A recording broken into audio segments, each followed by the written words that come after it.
I'm really not one to make videos every single day, or at least not yet, because I'm not really sure what to talk about every single day yet. I don't want to force anything. But whenever I do have something on my mind that's been lingering on my mind, I want to bring it up and just talk it through.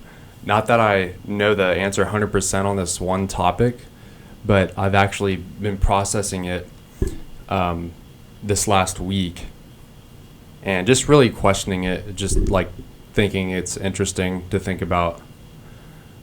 But it's really just the process of how we all live and then die and the timing of it. And the simple answer is that our timing is predetermined by God, or there's other beliefs on it, but it's like there's no way of knowing. There's absolutely no way of knowing when your time is going to be. And I was thinking about that in sort of a health perspective. So like I know people, and you hear people all the time that they just defy the norms of being healthy and treating their bodies in a certain way, and they end up just living long. And there's 3 people that come to my mind when I think about this, and they all smoked, and a couple of them drank, but one of them is my great grandmother. We call her Nani, and she was the most energetic person ever. She's Italian. She lives in New Jersey. She lives in the hood.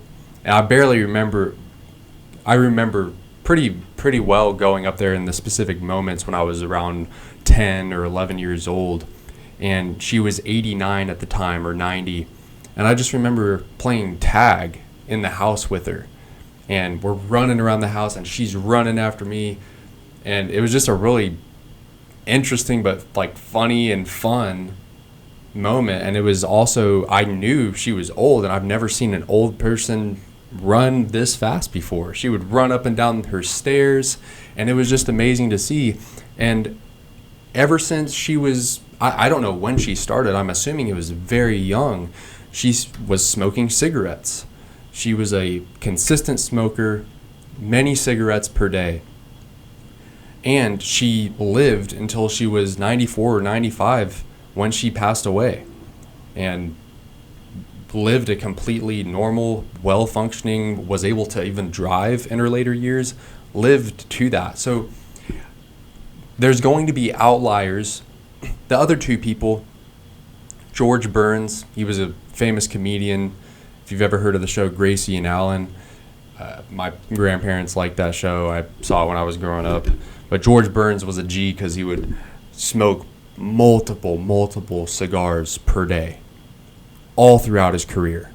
When he started young, in his 20s, maybe even sooner than that. Maybe there's some stories that say like he started when he was in his like 9 or 10, and a lot of people do.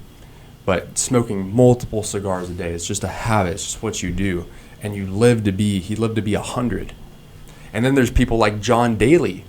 That's my last example. John Daly, he's basically treated his body like shit his entire life, and his definition of water is Diet Coke. Like, he drinks Diet Coke, he refuses water, things like that. He smoked cigarettes from when he was like the age before 10. He's a heavy drinker. He's been in the hospital numerous times, but he keeps going. And he's defying the doctors, like he's defying gravity almost, because he keeps drinking and he keeps his lifestyle. And, you know, you could argue that his habits and his body, he's not able to do the same things, but still he's a well-functioning guy for the amount of drinking that he does. So I'm bringing up outliers, but I'm really wondering if it's just like an outlier, or if it's just meant to be that way, or there's just no way of knowing, because there's miserable people that treat their body right, and they have all the right habits, and they do everything right, but then their anxiety or their fear or like constant cortisol levels spiking, that could be another factor of dying young as well. Like my coach, I had an AAU coach, and he would basically, he was the most ruthless coach I've ever had. And I ended up liking him. He was like a drill sergeant at the end of the day. And he affected multiple players' lives and helped a lot of people.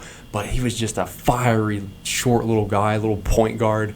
And he reminds you of a bulldog. He's just so angry and nasty sometimes.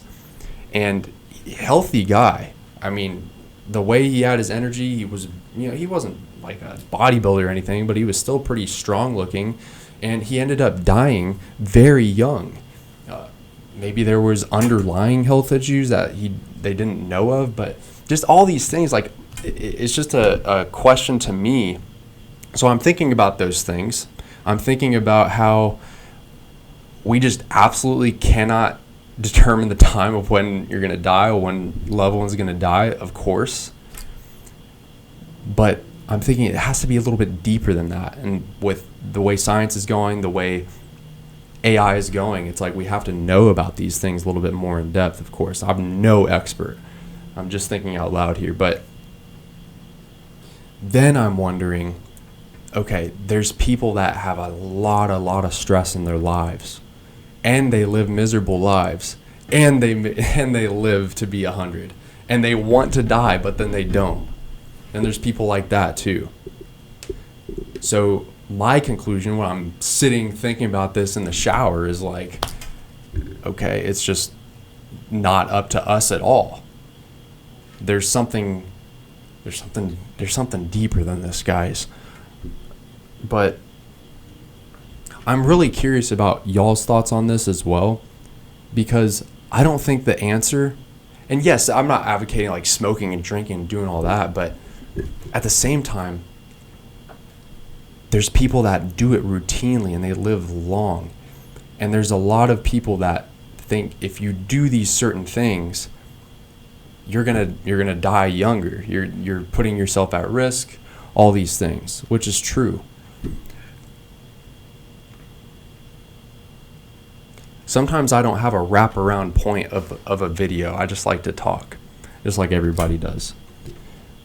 But I think, knowing all those things, one of the most contributing factors to death and being, it seems like death and anxiety and fear are very correlated to me.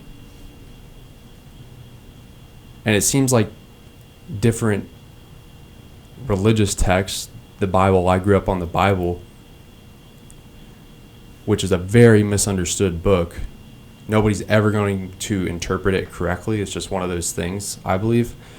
You just kind of do the best you can with it. But one of the most misinterpreted things is the end times. What was the purpose of them having all these eschatological viewpoints? Was it like an actual pre-recorded, is there like a pre-recorded history, or is that just an internal battle? Is what people are thinking about and like how the end times are going to happen, like is that just an internal battle that we have to keep our minds focused and know what we're supposed to be doing? You know what you're supposed to be doing at the end of the day. You know what you're supposed to be doing, and you know when you disobey yourself with your habits. I do it all the time. You know if you're supposed to be recording a video and instead you start scrolling, or you watch a game, or you do any of the things that are, exciting, dopamine hitting.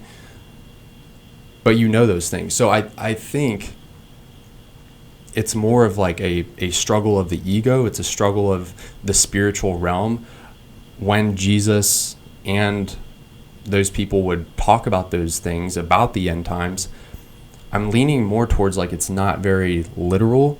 It's more we need to be aware of something coming, and that something coming is the next stage. That got really wickedly deep. I wasn't expecting to talk about the Bible, but yeah, I think it's just one of those things where there's ultimately no way of knowing it, even though we can have all these different habits and set up a trajectory that we're supposed to be living long. Brian Johnson, the Don't Die community, stuff like that, I think that's fascinating. I think taking care of your body in a specific way and getting exactly the amount of sleep that you need and calculating it out, that's amazing. But he's going to die too. He's going to, I do not believe, and he even doesn't believe that he's going to live past what you're supposed to be normally living. Because it doesn't work like that, which is a hard thing to conceptualize for me.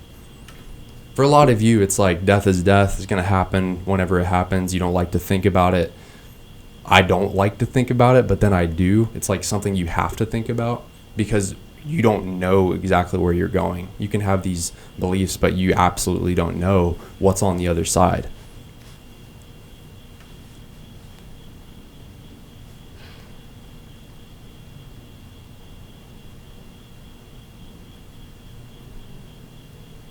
I think I'm done talking. That wraps up my video. I don't think anyone will come to an exact conclusion about this. And there's different opinions on it, of course, but there's just too many different opinions to actually make up your mind about death. So maybe the trick is not to worry about it and just do what you're supposed to be doing. There's things that you're not supposed to be doing that get in the way of that, and I think that's what most of the Bible is trying to get a point across, is like, you know what you're supposed to be doing. But then what does that even mean at the end of the day too?